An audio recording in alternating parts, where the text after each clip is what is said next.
Has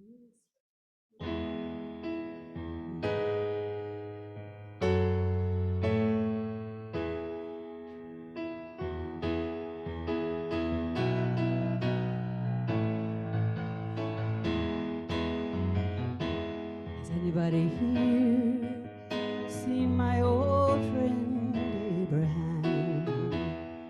Can you tell me where he's gone?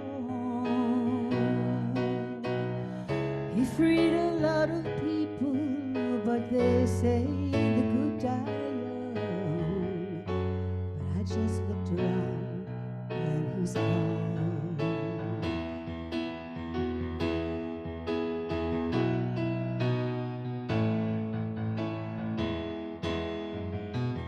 Has anybody here seen my old friend John? Can you tell me where he's gone? He freed a lot of people, but it seems the good they die young. But I just looked around and he's gone.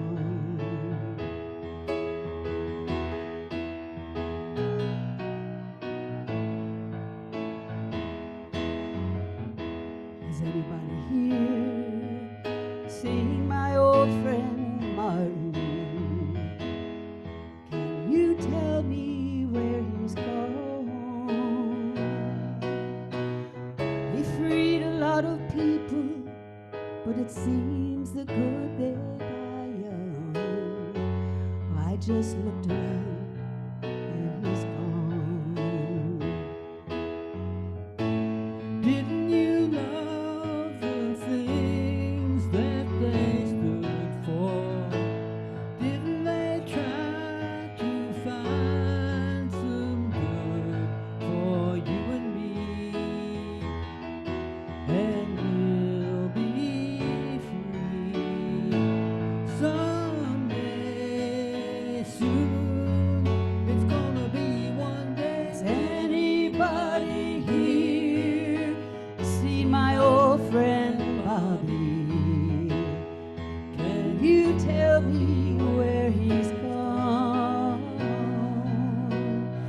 He freed a lot of people, but they say the good they die young.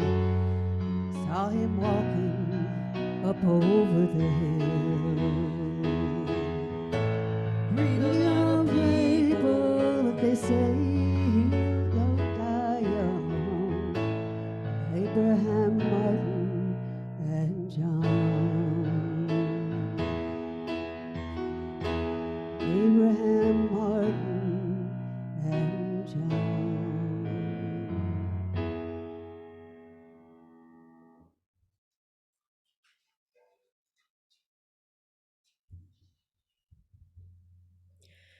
Good morning, and welcome to the Unitarian Universalist Church of Utica.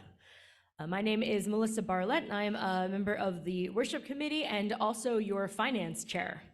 In fact, I have a couple of great speaking moments coming up in February, so we're going to make finance all kinds of fun in the next few months. If this is your first time here or your 101st time, we are glad you are here. If you carry the weight of a weary world on your shoulders, or you entered through the doors with a song in your heart and a skip in your step, we're glad you are here. If you are the loudest voice in the town square or the subtle hand behind the scenes, we are glad you are here. If you have failed once or 1,000 times, we're glad you are here. If you sing like angels or mumble behind the hymnal, we are glad you are here. This community is what it is because of your presence, so welcome. Welcome into this space of love, support, justice, compassion, fellowship, and worship. We are glad you are here. I'd like to acknowledge the traditional, ancestral, unceded territory of the Oneida Nation, one of the original nations of the Haudenosaunee, on which we are learning, working, and organizing today. We continue to commit to the struggle against the systems of oppression that have dispossessed Indigenous people of their lands and denied their rights to self-determination, work that is essential to human rights work across the world. I know we have at least one announcement today from Jack. So we'll start there. Hi, everyone. 2 weeks from today, we are going to be hosting our annual cluster service where we host congregations, people from Barneville congregation, Little Falls, Salisbury, and Camden, I believe. And one of the things we do is we have a potluck. We invite people to have lunch with us afterwards. And to that end, I have posted a sign-up sheet on the bulletin board just outside the door for people to bring their dishes for the potluck. So if anyone online wants to just send me a note as to what they're bringing, or if hopefully everybody here will sign up, we'll have a nice big list between now and next 2 weeks from now. Thank you. All right, and I think we have another one from Reverend Karen.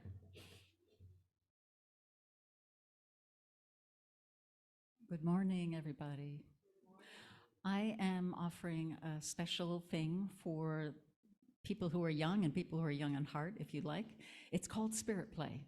So after Together time, when we read the story together, then any of the young people or young at heart who want to come back into the kids' space, we're going to unfold a very beautiful story and wonder about it. And everybody will have their own little workstation to create. So that's what's ahead.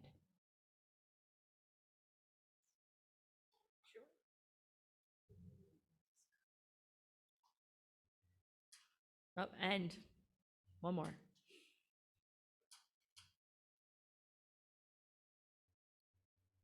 Hi, for those of you who have been here for a while, you may remember the inclusion team from a few years ago. We are rebooting the inclusion team, LGBTQ+, and I'm going to have a very brief, very loose meeting about that right after the service today. So if you would like to hear what I'm planning about planning, you can meet me in the kids' space after the service.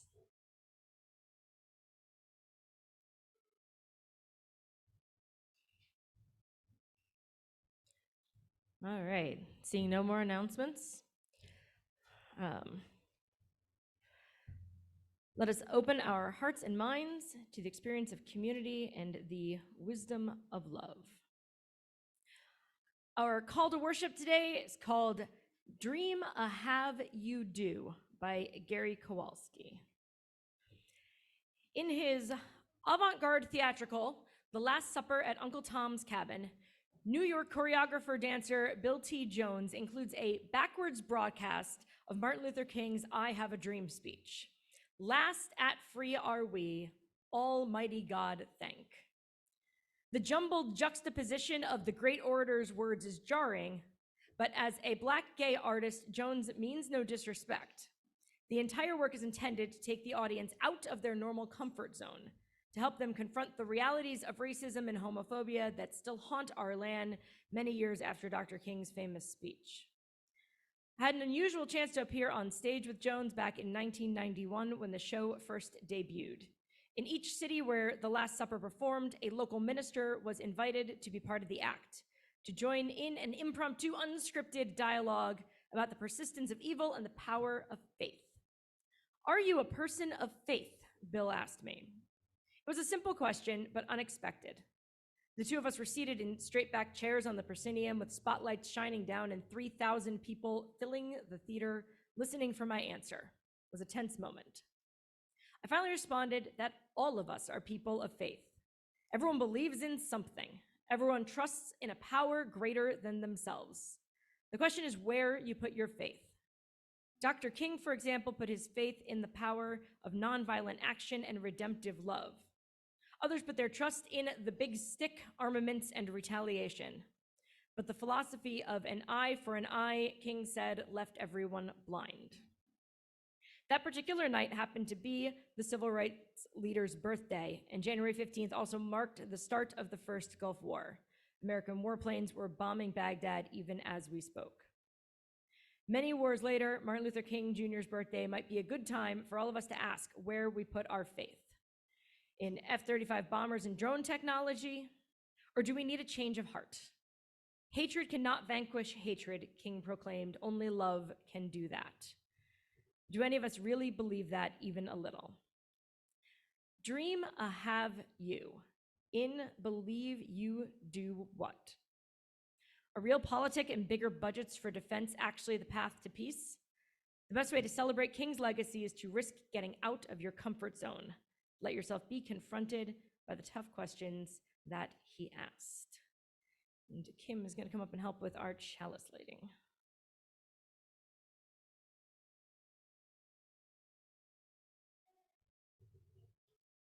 Good morning. Our chalice lighting today is titled Until All Means All by Erica Hewitt. The chalice, as a symbol of Unitarian Universalism, arose as a beacon of hope in an atmosphere of tyranny. The chalice arose as a sign of promise that the marginalized would neither be forgotten nor ignored, because they are beloved and precious from the perspective of the holy.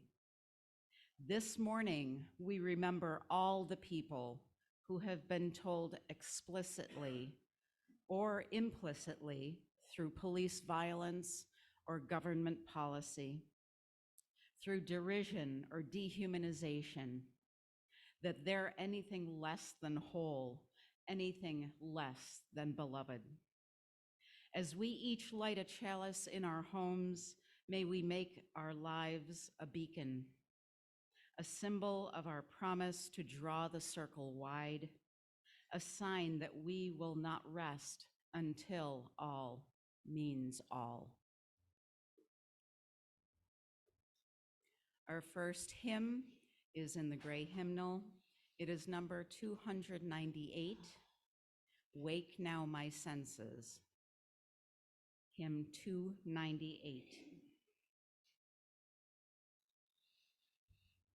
You can rise as you are willing and able.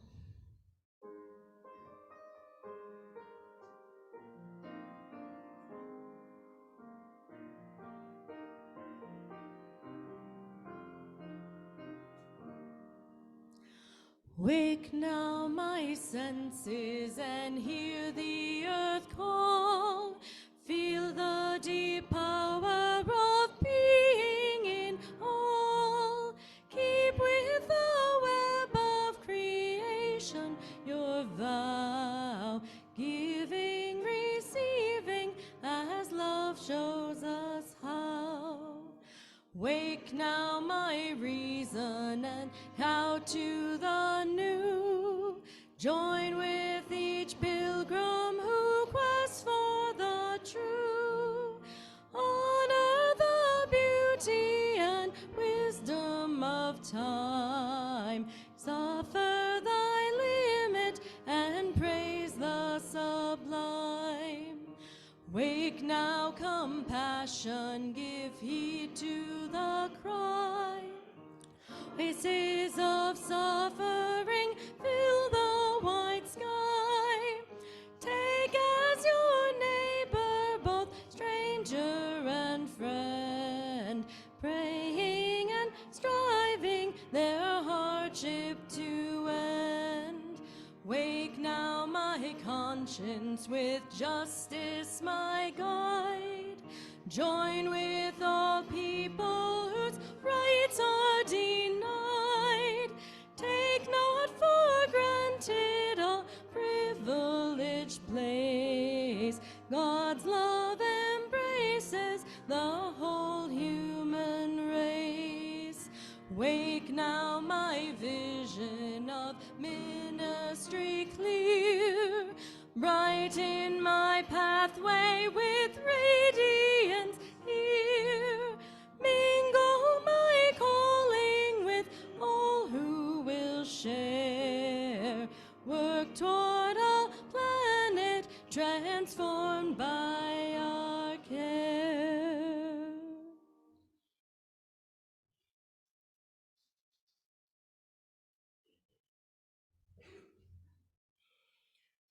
And now I have a story for our together time. And actually, if any kids would like to come down front and see some real pretty pictures, I could easily sit right here.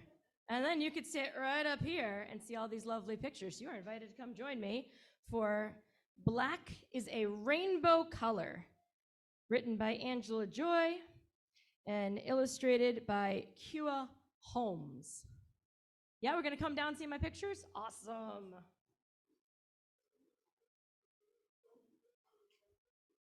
Got at least one taker.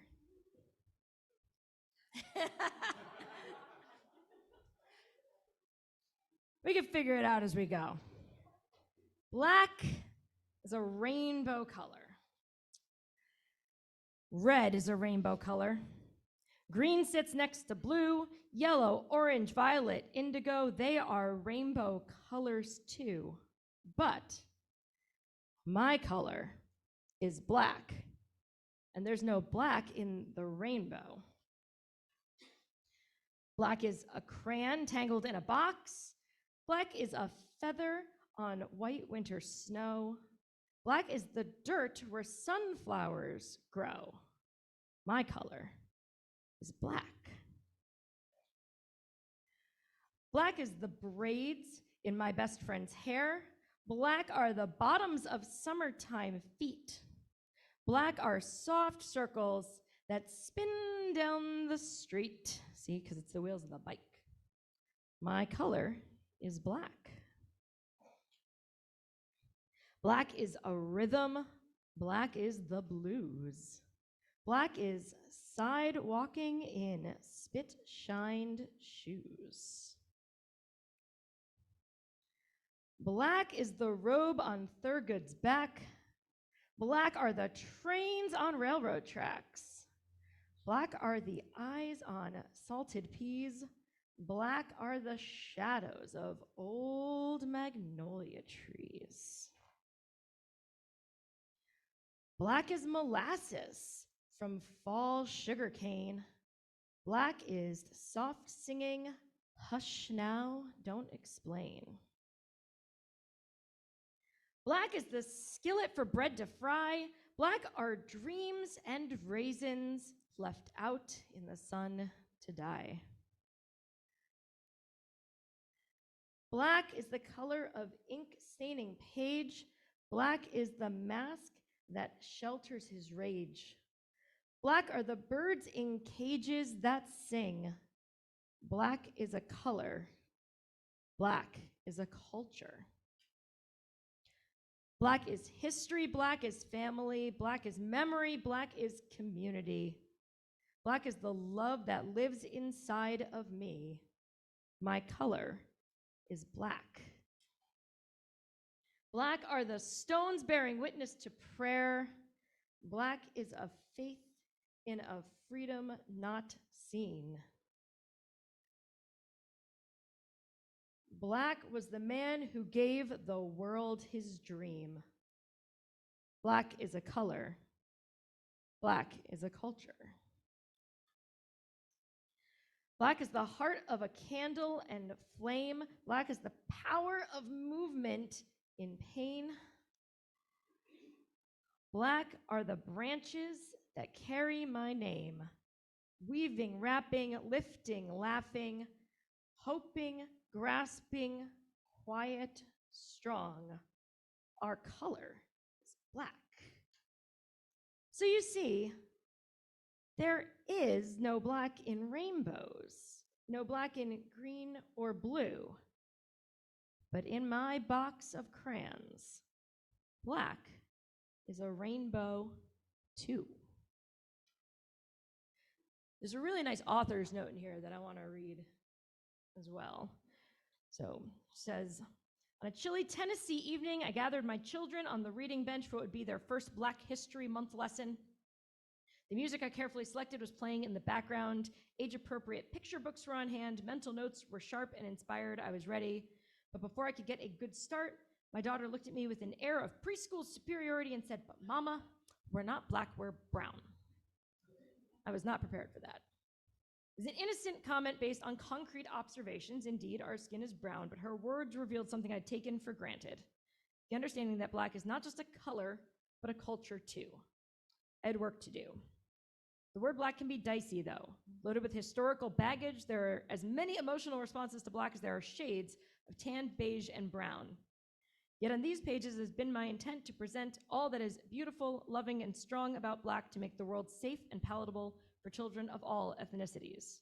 Note that black is a rainbow color will serve as a point of departure for educators and parents alike, launching into a greater exploration into this dynamic slice of American life and all the complexities that go with it.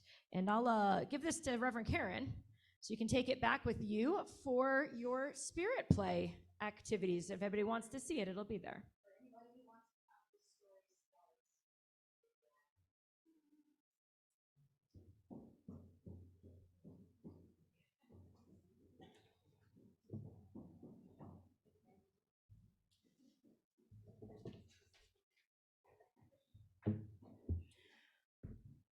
All right, now I am pleased to introduce our speaker for today. Max Smith was elected mayor of Oneida in 2013 and held a number of different positions related to Oneida government.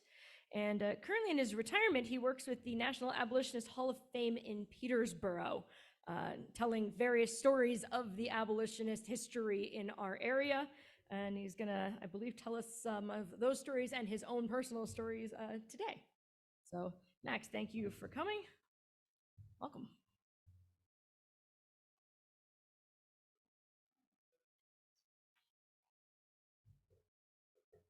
Thank you. You honor me with your request, and it's a pleasure to be here. I was reflecting as I sat there about what kind of feeling, what kind of sense did I have already today? And my eyes fell on that, curious. This has been already so curiously positive and refreshing, and so I thank you. Martin Luther King Jr. had a favorite, well, I imagine he had more than one, but one of his favorite Bible verses was Amos 5, verse 24. Let justice roll down like waters and righteousness like a mighty stream. Without freedom, there is no justice. Without justice, there is no freedom. I stand before you today largely because I am a benefactor of an abolitionist commitment to justice and freedom personified in a man named Garrett Smith. On October 21, 1835, a meeting was convened in Utica, New York, to establish a viable anti-slavery society across the entire state of New York, as opposed to little groups. Congressman Samuel Beardsley showed up at the head of an armed mob and threatened those assembled with violence. They were expecting maybe 40 to 50, perhaps 100 people that day, and over 600 showed up. A newcomer and relatively unknown man rose to his feet and offered the opportunity to reconvene the meeting when they were told that if violence ensued, the violence that took place, even down to the burning of the church, would be less of a stain on the community of Utica than the abolitionist presence were continuing to remain within the city's borders. So after being offered the opportunity to reconvene the next day in Peterborough, they began the journey.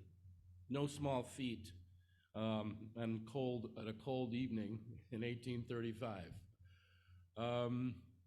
By the next day, some 300 had made that journey. And within a month, Garrett Smith had joined the New York State Anti-Slavery Society. Smith would go on to become one of the most influential of the abolitionists. He was able to do so largely because he was one of the 2 or 3 wealthiest men in America. Unlike his compatriots, however, John Jacob Astor, with whom he was very good friends, J.P. Morgan, and men of that stripe, Garrett Smith considered his great wealth to be an incredible burden. A burden that, how did he put it? He said, one time writing to a friend, he said, "I wish that God had not encumbered me with this great wealth, because it's very hard for a rich man to attain the glories of heaven. So I will spend most of my life trying to divest myself of this great wealth." And he did so. He gave away over, in today's terms, over $1 billion during his lifetime. He gave that money and donated that money to causes that he thought furthered justice and freedom. I have to apologize. I am an incredibly emotional man, and I carry my emotions around right out front. And this is a topic that goes right to my heart. I will be tearing up today as I talk about it. It's just what is, can't help it. So I'm letting you know.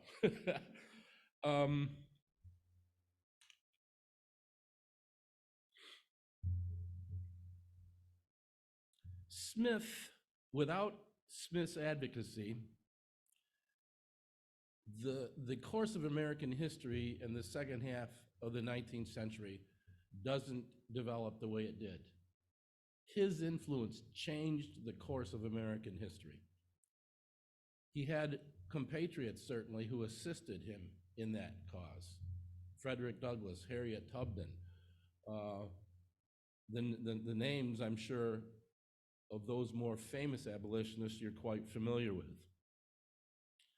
It's important, though, Smith did not come to abolitionism because of his commitment to African American freedom. What caused him to initially make that foray and to join the anti-slavery society was that he was incensed, he was livid that his American freedoms, his right to assemble, his right to speak truth within the greater community had been infringed upon by a sitting congressman, and he was incensed over that. Lucky for us, lucky for me. From his home in Peterborough, Smith's influence was felt far and wide. John Brown heard of him and made his way to Peterborough to seek moral and financial support for the raid on the Federal Armory at Harper's Ferry. Harriet Tubman was a regular visitor, and I read an excerpt once where he was writing a letter recommending her to someone. He said, "Harriet sits now at my side." He would finance her trips into the South. Frederick Douglass came to him when he was making an effort to turn what went on to become the greatest communicator to African American people at the time, the newspaper that he published from Rochester, the North Star. He got the financial backing to create that newspaper and was granted from Garrett Smith thousands of dollars for the first 3 or 4 years of that effort so that it would be successful. My great-grandfather, William Billy Smith, was a slave who was liberated in Georgia during the Civil War by a cavalry detachment commanded by Aaron Bliss of Peterborough, New York. The two men became friends, and the slave Billy went on to save the life of Aaron Bliss while he was a prisoner in a succession of Confederate prisons. I'm going to try to tell you very succinctly how that took place. My great-grandfather, I believe, saw something in this man, Aaron Bliss, who had been his liberator, and so instead of getting up and involved in what am I going to do with my newfound freedom, he followed this little cavalry unit around and found jobs, cooking for the commander and maybe cleaning his clothes and just kind of being my man Friday, if you will. When Aaron Bliss was captured and remanded to a Confederate prison, which, by the way, were extremely vile places with insufficient food, insufficient protection from the weather, from disease. Death rates in those places was very high, and we've documented very well that Aaron Bliss survived 5 such prisons, unheard of. He was able to do so because there was a slave named Billy who would follow from prison camp to prison camp, get jobs cooking for the officers, which was the best food, and sneak it to his friend. In spite of that, he was becoming sick and debilitated by the experience, and so they hatched an escape plan. That escape plan was this. In those days, an officer who was captured was allowed to keep his sword. Kind of shocked me when I heard that. So here you've got these guys who are prisoners, and the little sword they pull out, you know, when you see in the movie, charge and all that business, it's a sword about that long. They were allowed to keep it because it wasn't considered to be a suitable fighting instrument. It was simply part of the uniform. Well, they got this idea that they would sneak a large meat cleaver out of the kitchens, and when there was sufficient noise to cover their activities, because had they been caught, they would have been summarily hung. When there was fighting, thunder, any sufficient noise, they would take the cleaver and they would whack away at the sharp edge of that sword and chip pieces of metal out. Before long, they had a 3-foot-long piece of steel with jagged edges. What does that sound like to you? Exactly. Well, it's Georgia, and it's summertime, and there were about 10,000 men in this prison. The toilet facilities were an open pit latrine. The guards did not want to go down there and guard them, so they knew they would have less supervision by the latrines. So one night, 5 or 6 of them went down there, and they used the saw, and they cut a hole through the wall of the encampment, and they started their escape. And when they looked back, there was no Billy. Billy, what are you doing? Come on. I can't come with you. I'll be missed. I cook for the officers. As soon as they know I'm gone, the alarm will go out and you'll be caught. So Billy stayed behind. Now, Aaron Bliss came back to Madison County, back to Peterborough. His injuries, it took him about 3 months to get back to the Union forces and be, quote, rescued, he and the others. But he was too ill to continue, he was physically unable to continue fighting. So he came back to Peterborough, and sometime between then and after the war, he and a brother of his decided they would go to the western frontier and get involved in the timber industry. The western frontier at that time was Michigan. And they became quite successful, quite wealthy, and Aaron Bliss went on to become the governor of the state of Michigan, a gentleman who doesn't survive without Billy. Well, the Bliss family tells the tale of how there's a lady named Rebecca Converse. She's descended from Aaron Bliss. And that's how I learned this story. She tells me that when she was a little girl, and they'd go to their grandmother's house, they'd say, "Grandma, get the sword. Tell us the story of this slave who made us all able to be here." And Grandma would go get the sword, tell them the story. In the census at the turn of the century, in the 1890s, there's a slave named William Billy Smith. Slaves didn't have last names. I believe he took that last name when he came to Peterborough and realized what a force Garrett Smith had been. But that slave lived out the rest of his life in Peterborough, New York, living out his little piece of the American dream. As a free man, he took a wife, had several sons, and I'm descended from him.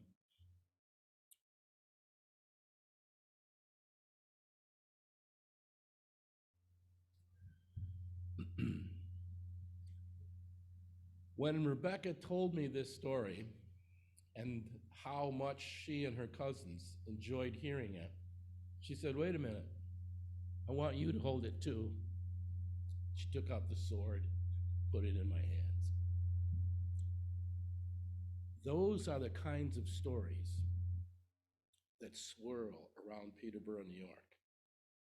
There are stories of compassion, of commitment, of sacrifice, and of faith about whether or not a group of dedicated people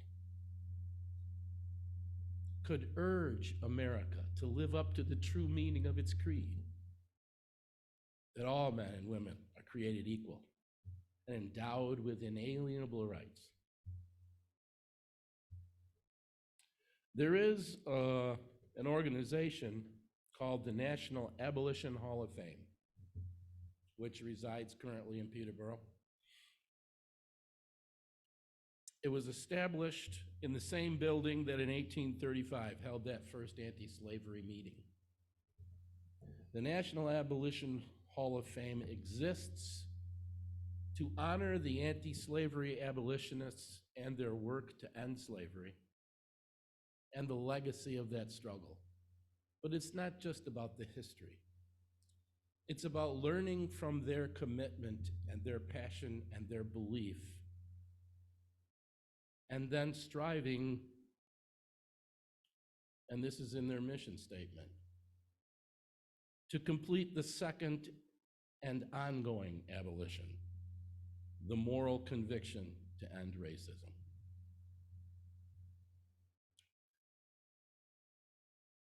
When I learned about that group, I thought, how can I not be involved with this? Boy, that's certainly an idealistic vision.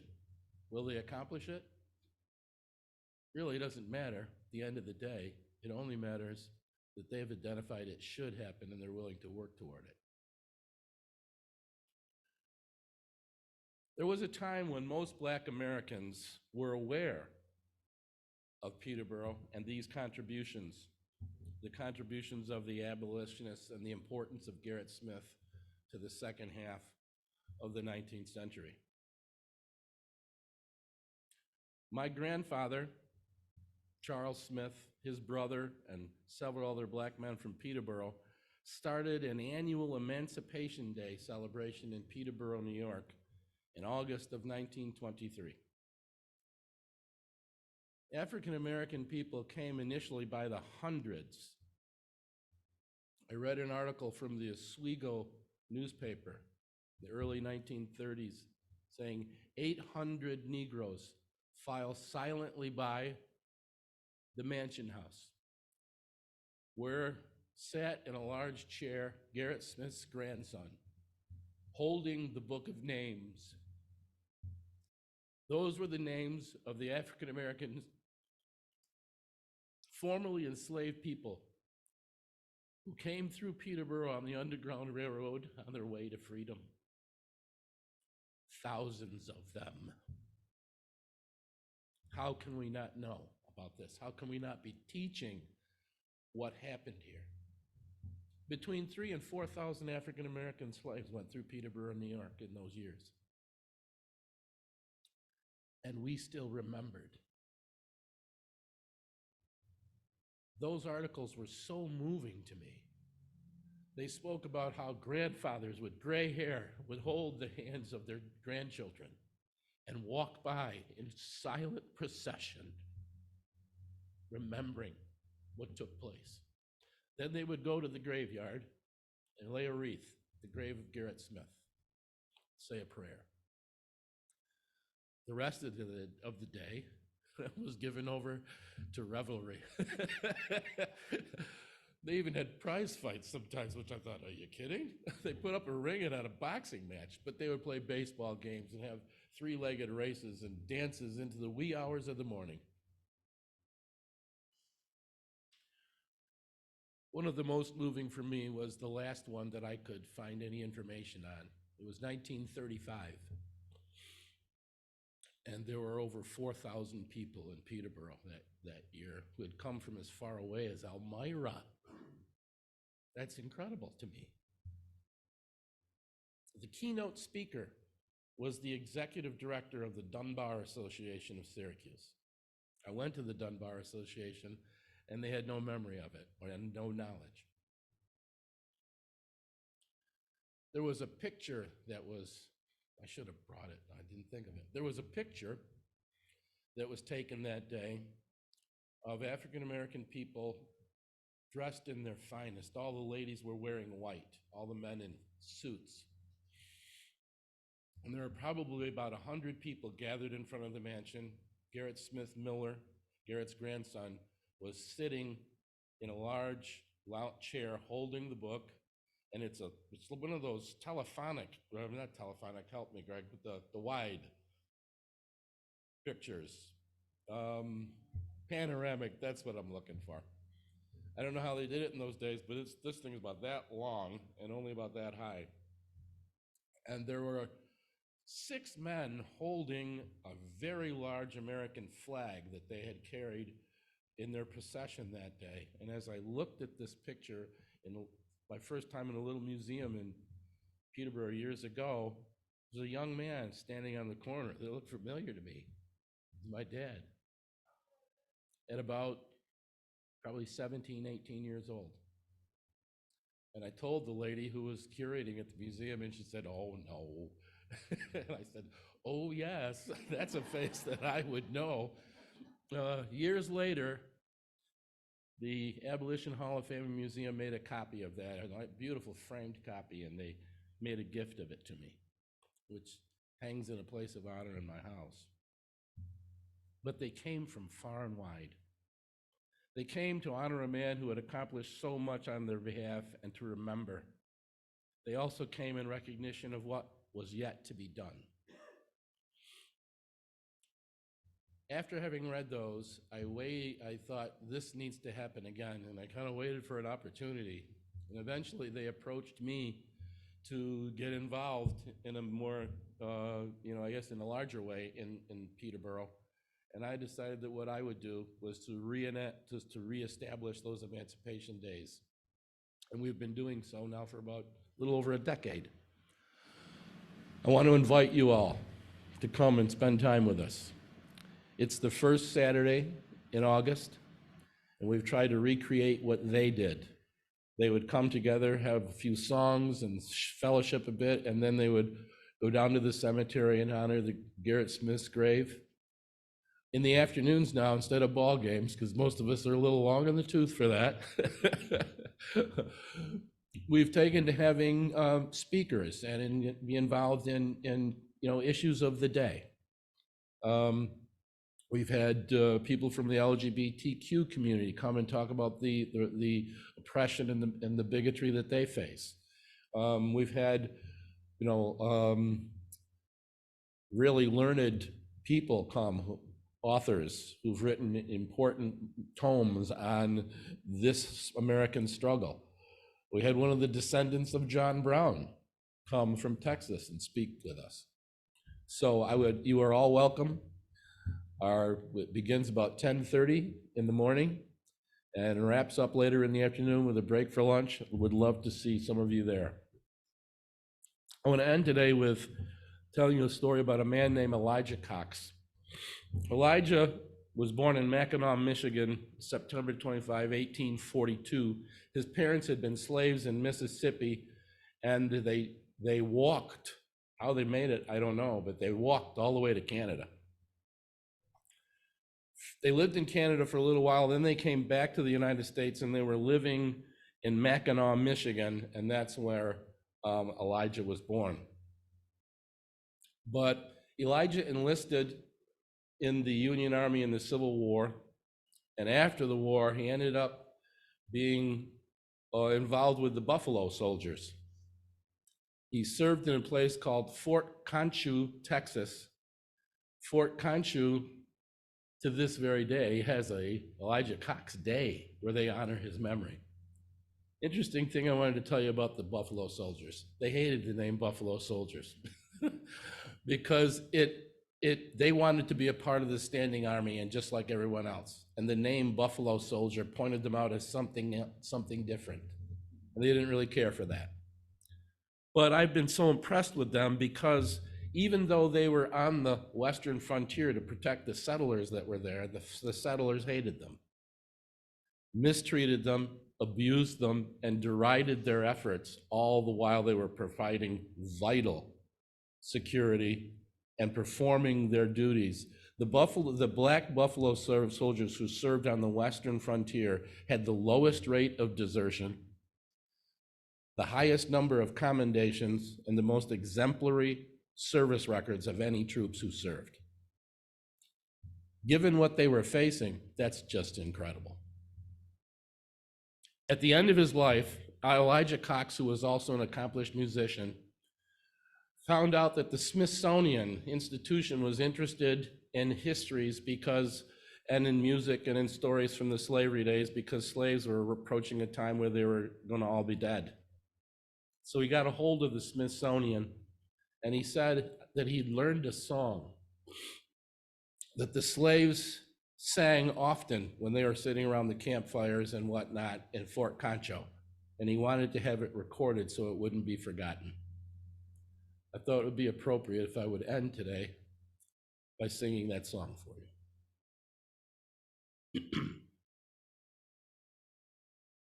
I am thinking today about times past away, when they tied me up in bondage long ago. It was in old Virginia state, that's where we'd separate, and it fills my heart with misery and woe. They took away my boy, Lord, he was his mother's joy. From a baby in his cradle we raised, then they tore us all apart, and it broke the old man's heart. In those agonizing, cruel slavery days, may they never come again, so let us give our praise to him who looks down where the little children play.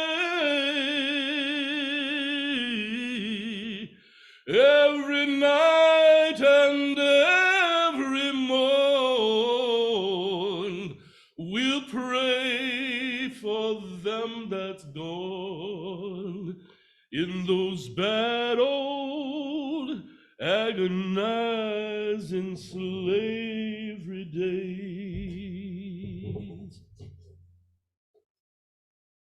At night, when all is dark, we hear that watchdog bark, and we'll listen to the music on the wind.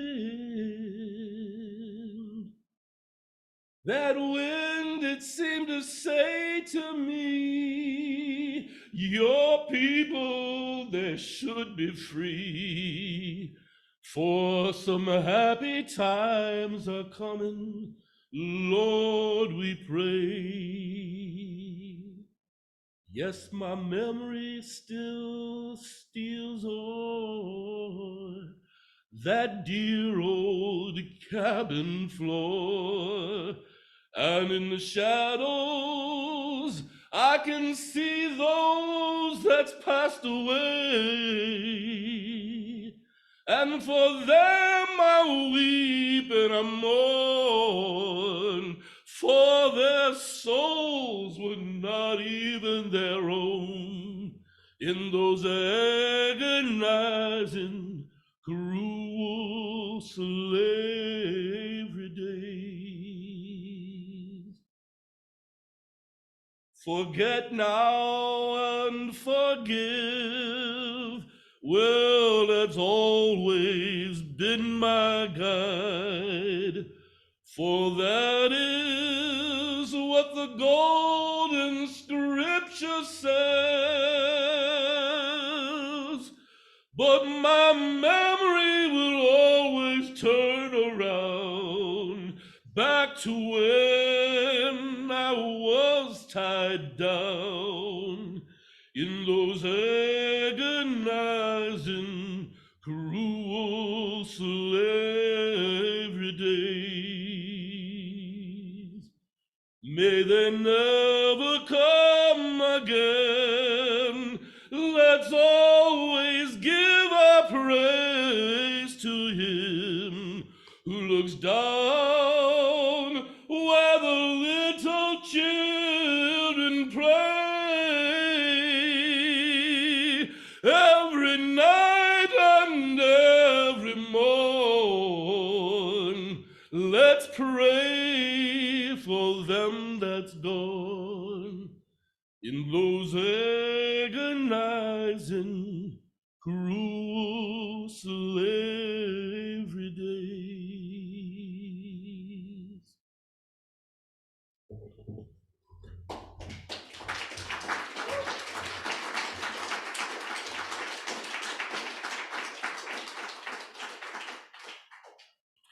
Let justice roll down like a river and righteousness like a mighty stream.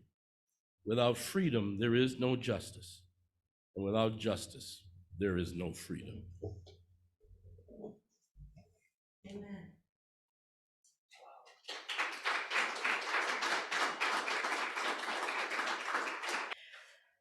We're going to move to our offertory. Our offertory words today are by Kayla Parker. We know that our financial contributions to this congregation come from sacrifice and hard work. We are so grateful for this and commit together to ensure the funds we gather collectively do a greater good for ourselves and our world than they could have done alone. May there be an offering to sustain and grow the life and mission of this congregation. May we give in love and hope. Our ushers may come forward to take the offering.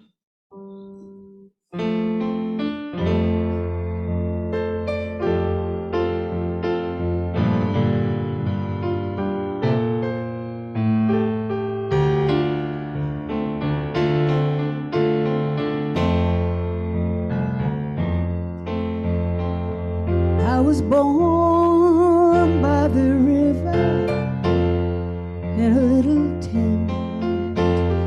Oh, just like the river, I've been running ever since. It's been a long, long, long time coming, but I know a change is gonna come. Oh, yes it will.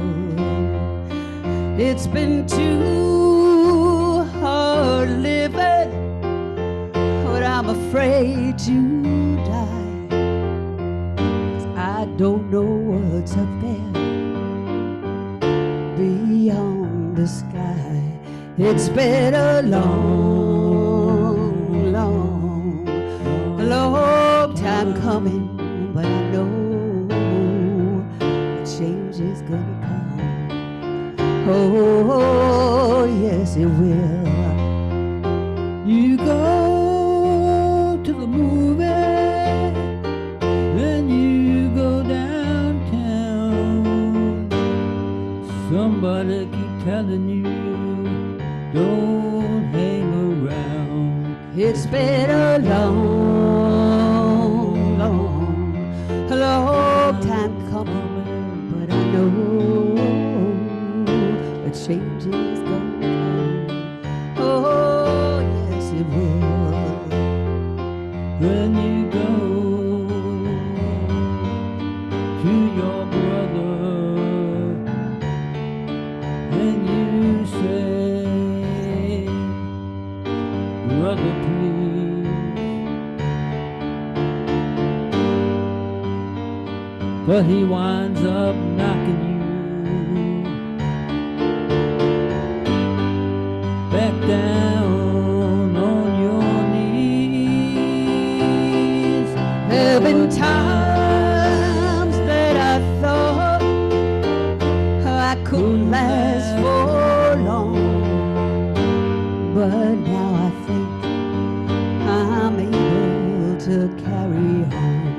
It's been a long, long, long time coming, but I know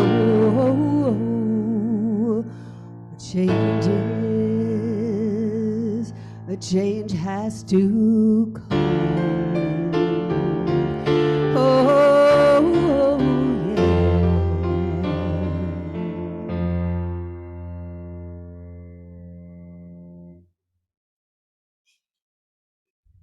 And now we'll extinguish our chalice with the words from your order of service.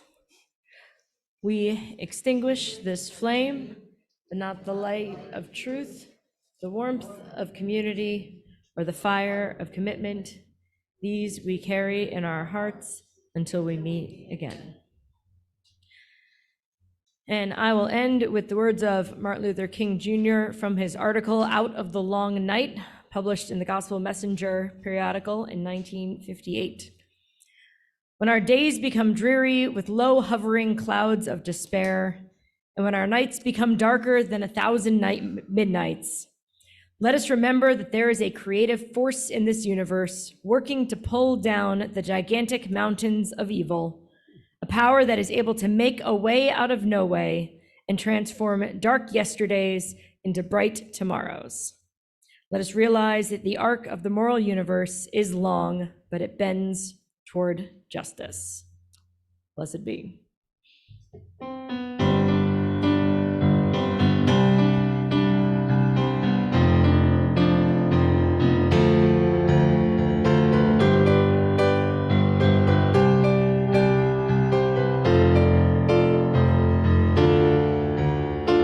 One man come in the name of love. One man come and go. One man come, he to justify. One man to overthrow.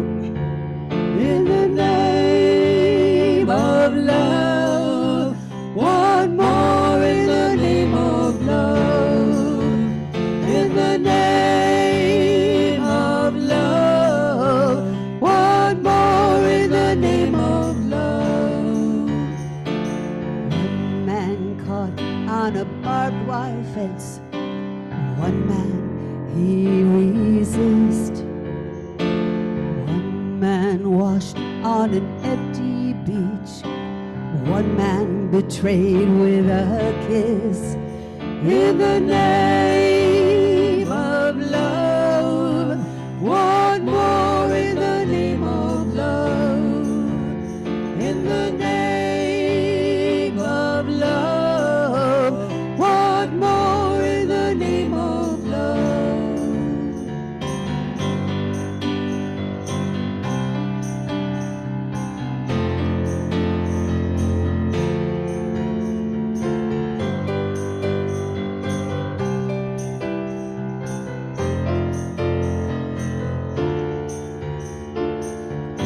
Early morning, April 4, a shot rings out in the Memphis sky. Free at last, they took your life. They could not take your pride. In the name of love, what more in the name of love? In the name of love, what more in the name of love? In the name of love, what more in the name of love? In the name of love, what more in the name of love?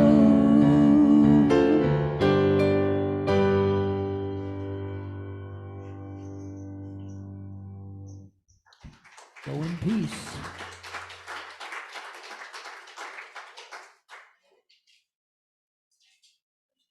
Don't forget to stay for coffee and conversation.